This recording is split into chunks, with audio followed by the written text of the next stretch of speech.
আজকের শ্রুতি নাটক ফেসবুকের ছোবল।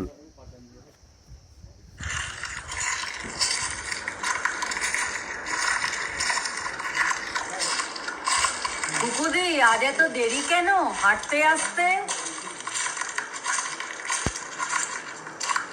বিশ্বজিৎ, এত তাড়াহুড়ো করছিস কেন? একটু দাঁড়া। বাবা, উফ, অনেকক্ষণ হাঁটা হলো, এবার একটু বসি। এই চা, আজ জলের বোতলটা আনতে ভুলে গেছি। ওই ম্যাডাম গ্রুপের কাছে জলের বোতল আছে। এই যে ম্যাডাম, এই যে এদিকে, আপনাদেরই বলছি। কি ব্যাপার বলুন, অসুস্থ বোধ করছেন নাকি? না, মানে আমি না আজ, আরে কি বলবেন বলে ফেলুন। মানে আমি আজ জল আনতে ভুলে গেছি। একটু জল যদি দিতেন, হেঁটে হেঁটে এখন তৃষ্ণা লাগছে। এর জন্য এত ইতস্তত করার কি আছে? এই তোরা এগো। আহ রোজই পার্কে আপনাদের ইভিনিং ওয়াকে দেখি, তাই। হ্যাঁ, শীত বর্ষা গ্রীষ্ম উপেক্ষা করে আপনার আমাদের দেখতে থাকা সত্যি প্রশংসনীয়। মানে ব্যাপারটা হলো, আমি যে কেবল শরীরের কথা ভেবেই রোজ পার্কে হাঁটতে আসি তা নয়। তাহলে কি সময় কাটানো, না বাড়িতে গিন্নির হাত থেকে বাঁচতে ঘন্টা এখানে হাঁটতে আসা, না আরো কিছু? মানে আপনার সাথীরা সকলে অপেক্ষা করছেন, আবার দেখা হবে, অনেক কথাও হবে। আজ বুঝি আপনি একা? রোজই দেখি আপনাদের দলের একজন করে কমে যাচ্ছে। তা আপনি কি এখানে আসেন হাঁটার জন্য, না আর অন্য ওয়াকারদের দেখার জন্য? না, হাঁটাটাই উদ্দেশ্য, তবে চোখে পড়ে যায় অনেক কিছু ম্যাডাম। তার মানে চোখে অনেক কিছুই পড়ে, তবে আপনি আপনার মন মতো কয়েকটিকেই মনের দেওয়ালে টাঙিয়ে রাখেন সময় সুযোগ মতো নাড়াচাড়া করার জন্য, তাই না মিস্টার? মল্লিক, হ্যাঁ, আমার নাম নিশানাথ মল্লিক। তা আপনার বিচার শক্তি আর বক্তব্য পেশের ক্ষমতা বেশ টানটান, মনে দাগ কাটে। কিন্তু আমি কিন্তু করার কি আছে? আপনার লক্ষ্য তো আপনার ইচ্ছা মতোই ঠিক হবে। দেখুন, সেদিন যখন হার ছিনতাই করে পালাচ্ছিল, তখন তাকে ধাওয়া করতে দেখেও আপনার চোরটাকে ধরার কথা মনে হয়নি তো? আপনি তো বেঞ্চেই বসেছিলেন। হ্যাঁ, বসেই ছিলাম, তবে আমার মনে হয়েছিল যে ছেলেটা দৌড়ানো প্র্যাকটিস করছে। আপনি যখন বললেন তখন বলেই ফেলি, আমি তখন অন্য একটা জিনিস মন দিয়ে দেখছিলাম। নিশ্চয় দেখছিলেন গুনে যে আমরা কজন হাঁটছি, তাই না মল্লিক বাবু? আপনি মনের কথাটা মুখে এনে দিলেন মিসেস। সরি, আমি মিসেস নই, বরং আপনার ভালো লাগলে আমাকে নাম ধরেই ডাকবেন, বাণী বলেই ডাকবেন। তা ভালো। তবে বাণী নামটা এখন আর শোনা যায় না, তবে আমার ভালোই লেগেছে। কারণটা কি জানতে পারি? ফেলে আসা জীবনের কিছু স্মৃতি কি বাণীর সাথে জড়িত মিস্টার মল্লিক? যা হোক, আপনার সাথে কথা বলতে ভালো লাগলেও আপনাকে আমার বলাই উচিত যে আপনার সাথীরা আপনার জন্য অপেক্ষা করে এবার বেরিয়ে যাচ্ছেন বাণী দেবী। ঠিক আছে, আপনার সঙ্গে আমিও না হয় একটু জিরিয়ে নিয়ে তারপর বেরিয়ে যাব। অবশ্য তাতে আপনার পরের 5টা রাউন্ড দিতে দেরি হয়ে যাবে মিস্টার মল্লিক। আপনার যদি হাঁটা কমিয়ে সাথীদের ছেড়ে এখানে আমাকে সঙ্গ দিতে ভালো লাগে, তবে আমি বা উঠি কি করে? আর একটা জিনিস, যেটা আমি অনেক দিন আগেই বর্জন করে শান্তি পেয়েছি, সেটার আপনি আবার পুনরাবৃত্তি করছেন বাণী দেবী। সে কি?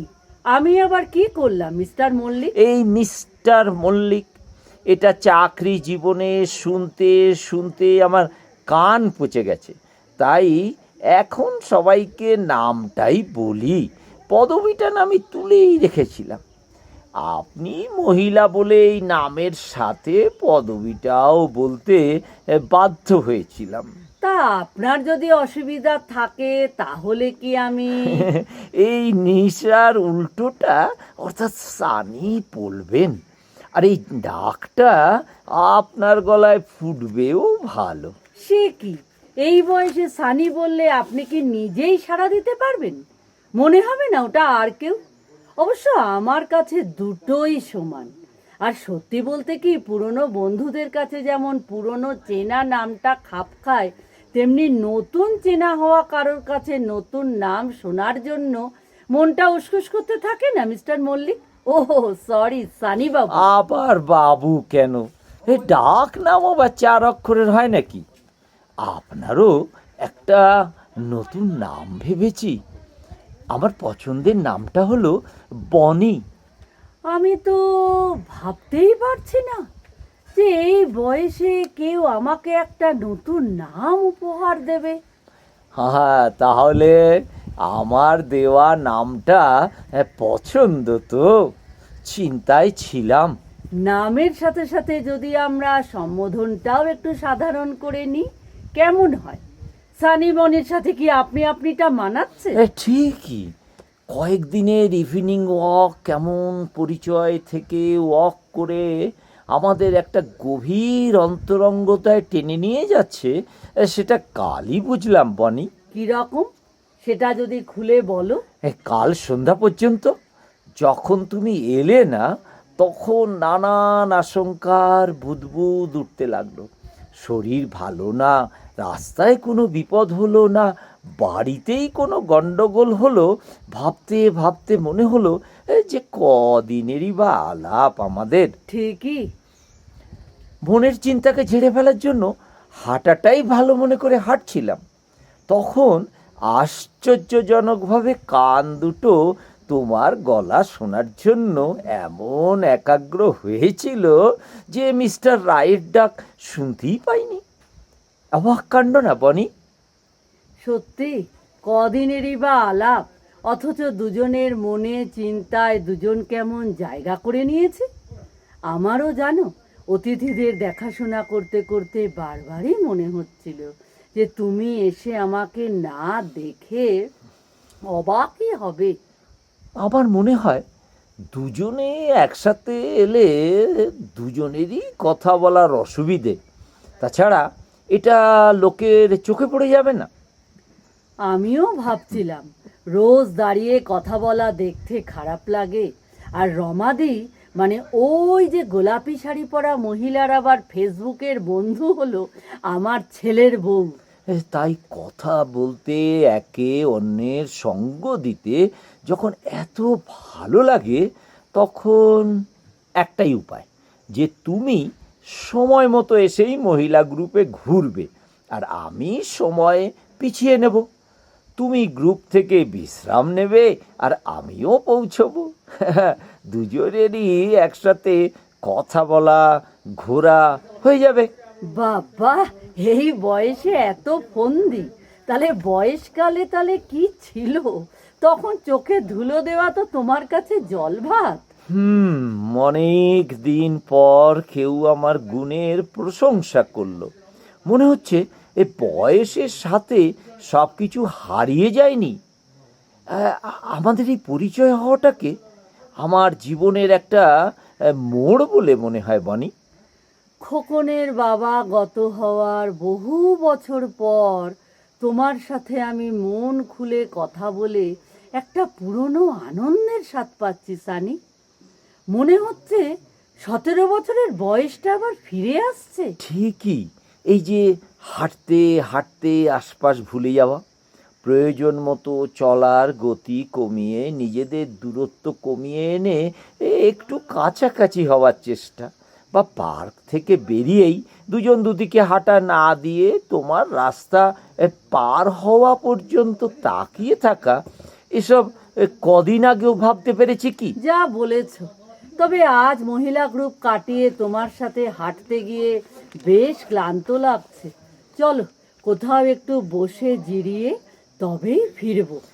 এতদিনে আমার ইচ্ছাটা তোমার কাছে ধরা পড়ল। ওই মোড়ের কেবিনটা একটু ঢাকা ঘেরা, ওখানে রেস্ট নেওয়ার সাথে সাথে মন খুলে কথাও বলা যাবে। আমাকে কিন্তু ফিশ কবিরাজি খাওয়াতে হবে, আর তোমাকে আমি পাপড়ি চাট খাওয়াবো। রাজি? তার মানে দুটোই তোমার পছন্দের, আমি বা না বলি কি করে? ভাবছি হুম একদিন কোথাও দুজনে ঘুরে এলে কেমন? হুম হুম হুম এই টাকি বা ব্যান্ডেল হুম কিংবা কাদিয়ারা। হতে পারে, হতে পারে। তবে পাবে বাড়িতে কি বলা যাবে? এখানে পর্দার আড়ালে বসে 2 ঘন্টা কাটানো এক, আর আর সকালবেলায় বেরিয়ে ধর্মতলা থেকে বাসে পাশাপাশি বসে বাইরের দৃশ্যের সাথে দুজনের দুজনকে মেলে ধরা অন্যরকম।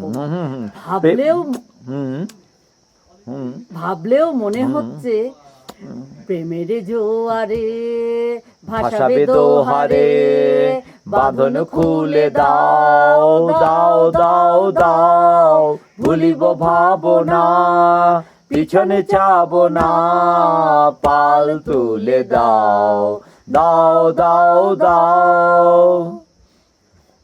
এটা কি করে ভাবতে পারছি?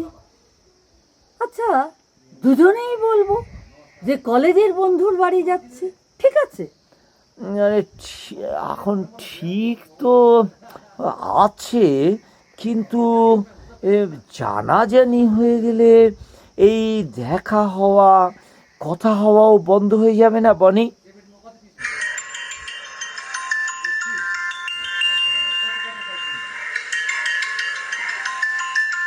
হ্যালো, কে? দিদুন সোনা?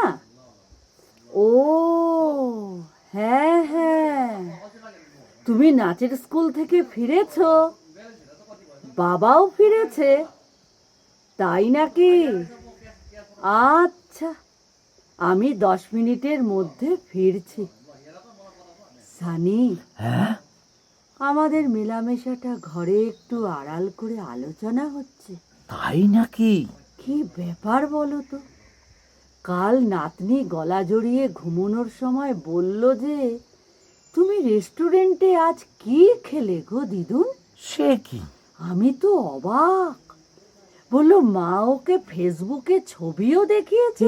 এখানে তো তেমন কিছু ঘটেনি, তবে ফেসবুকে ছবল বড় ভয়ঙ্কর বনি। হুম, এটা যেমন পুরনো সম্পর্ককেও নতুন করে তোলে, তেমনি নতুন বন্ধনেও ফাটল ধরায়। হ্যাঁ, দেখো, এই ব্যাপারটা যখন কেউ দেখেছে, ফেসবুকেও দিয়েছে, সে আরও দেখার চেষ্টা করবে। ঠিকই। আমিও ভাবছি আমাদের যোগাযোগ কুঁড়ি থাকুক, কুসুম হয়ে আর কাউকে না টানাই ভালো। ইভিনিং ওয়াক করতে করতে দেখা হলেই আমরা খুশি। হাতে হাত ধরে ঘোরার দিনগুলো ছেড়ে আসার বহুদিন পরেও যে আমরা নিজেদেরকে আবার রঙিন করার সুযোগ পেয়েছি, এটাই অনেক। বাই বনি।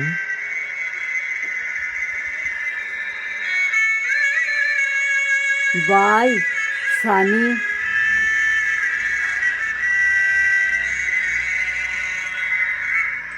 নমস্কার। নমস্কার।